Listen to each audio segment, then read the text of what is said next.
Hello friends, welcome to the channel. दोस्तों, अगर आप डीज़ल गाड़ी लेने की सोच रहे हैं तो ये वीडियो प्लीज़ एंड तक देखिए, आपके बहुत काम आएगा। डीज़ल गाड़ी लेने से पहले बहुत सारी चीज़ें कंसिडर करनी पड़ती है। एंड डीज़ल गाड़ी जो पहले थी और आज है उसमें काफ़ी फ़र्क है। पहले की जो गाड़ियाँ थी वो पुराने नॉर्म्स थे, एंड अभी की जो गाड़ियाँ हैं उसमें नए नॉर्म्स है, सो नए इश्यूज़ आते हैं। मैंने डीज़ल गाड़ी लगभग 12 साल यूज़ की है, एंड फाइनली अभी मैंने स्विच करके पेट्रोल गाड़ी ली है। उसके जो कारण है मैं आपको पूरा डिटेल में बताऊंगा। 2012 में मैंने स्विफ्ट डिज़ायर ली थी डीज़ल, जिसमें 1.2 लीटर का डीज़ल इंजन था। बहुत ही शानदार इंजन था, काफ़ी अच्छा माइलेज मिलता था। एंड मैंने उसको लगभग साल में 12 से 15 हज़ार किलोमीटर चलाया। 8 साल के दौरान लगभग 1 लाख किलोमीटर गाड़ी चली, एंड बिल्कुल भी इशू नहीं थे उसमें। BS4 कंप्लाइंट थी, बट आज की जो गाड़ियाँ है वो BS6 कंप्लाइंट है। मैंने 2021 में अपनी डिज़ायर बेची और मैंने ली Creta diesel 1.5 litre manual SX executive variant. ये BS6 कंप्लाइंट था, एंड BS6 के हिसाब से डीज़ल गाड़ियों में आता है DPF फ़िल्टर। बेसिकली DPF क्या करता है, जो आपकी गाड़ी के एग्जॉस्ट में जो काला धुआं निकलता है उसको सूत बोलते हैं, वो उसको जमा करता है।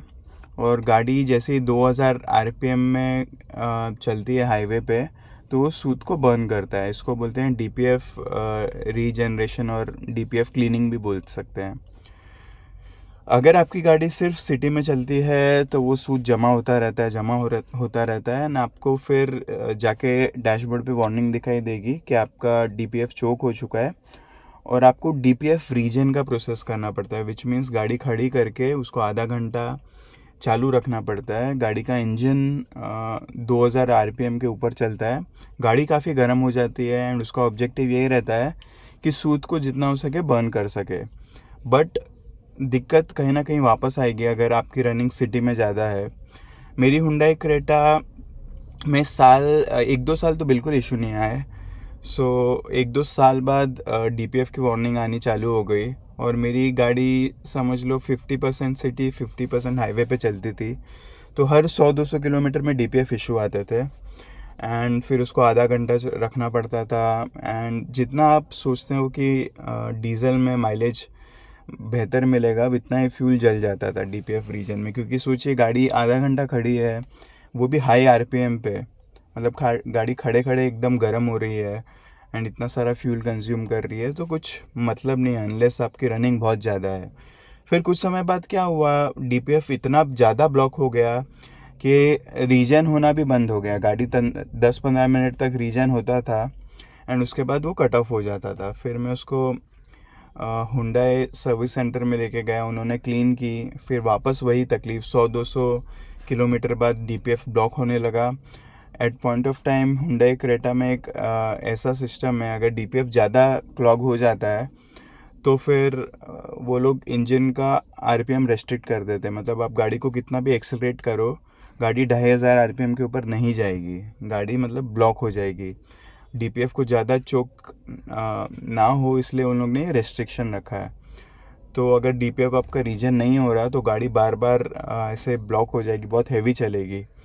वो लगातार इशू होते थे, मैं परेशान हो गया था। बार बार DPF का लाइट ऑन ही रहती थी, कभी कभी इंजन भी ऐसे दबा दबा चलता था। उसको क्लीनिंग करवाने के बावजूद भी एवरी 100-200 किलोमीटर सेम इशू। तो मैंने परेशान होके अपनी हुंडई क्रेटा बेच दी और मैं पेट्रोल पे स्विच हो गया। कुल मिला के अगर आप भी डीज़ल गाड़ी लेने की सोच रहे हैं तो मेक श्योर कीजिए आपकी रनिंग मिनिमम मंथली 1500 किलोमीटर होनी चाहिए। एंड दैट टू अगर सिर्फ सिटी की आपकी ड्राइव्स है तो फिर मैं बोलूँगा कि आप डीज़ल की तरफ मत जाइए, पेट्रोल लीजिए। थोड़ा सा माइलेज आपको कम मिलेगा, बट पीस ऑफ माइंड रहेगा। डीज़ल तब भी लीजिए आपकी मिनिमम जो एनुअल रनिंग है वो 15,000 किलोमीटर क्रॉस होगी। मंथली मैं बोलूँ तो 1200-1500 किलोमीटर चल रही है तो ठीक है, एक बार आप जा सकते हैं उसमें। डीज़ल चलाने का अपना मज़ा है, आई एग्री। गाड़ी में बहुत ज़्यादा टॉर्क रहता है, पावर भी काफ़ी अच्छा रहता है compare to petrol. But petrol में भी अभी जो टर्बो चार्ज आते हैं उनमें टॉर्क थोड़ा कम रहता है, बट फिर भी आपको इतना ही पावर मिल जाएगा, मज़ा आएगा गाड़ी चलाने में भी। बस माइलेज थोड़ा कम रहेगा, बट ट्रस्ट मी थोड़ा सा पीस ऑफ माइंड है कंपेयर टू डीज़ल। मैं डीज़ल में परेशान हो गया था, वही डीपीएफ रीजन इशू बार बार, सिटी में चलाने पे काफ़ी तकलीफ़ होती थी, हाईवे पे लेके जाओ तो एक बार क्लियर हो जाता है, बट वही वापस अगर 100 किलोमीटर सिटी में चला लिया तो डीपीएफ का इशू वापस आता है। सो दोस्तों, अगर डीज़ल गाड़ी ले रहे हैं तो याद रखें रनिंग काफ़ी ज़्यादा होनी चाहिए, एंड आपको हाईवे के रन्स भी इक्वली करने पड़ेंगे, तभी जाके वो डीपीएफ क्लियर रहेगा और गाड़ी आपको तकलीफ़ नहीं देगी। अगर सिर्फ सिटी की रनिंग है तो प्लीज़ अवॉइड कीजिए, आप पेट्रोल गाड़ी लीजिए। वीडियो अगर पसंद आया तो प्लीज़ लाइक कीजिए, शेयर कीजिए, सब्सक्राइब कीजिए। Thank you.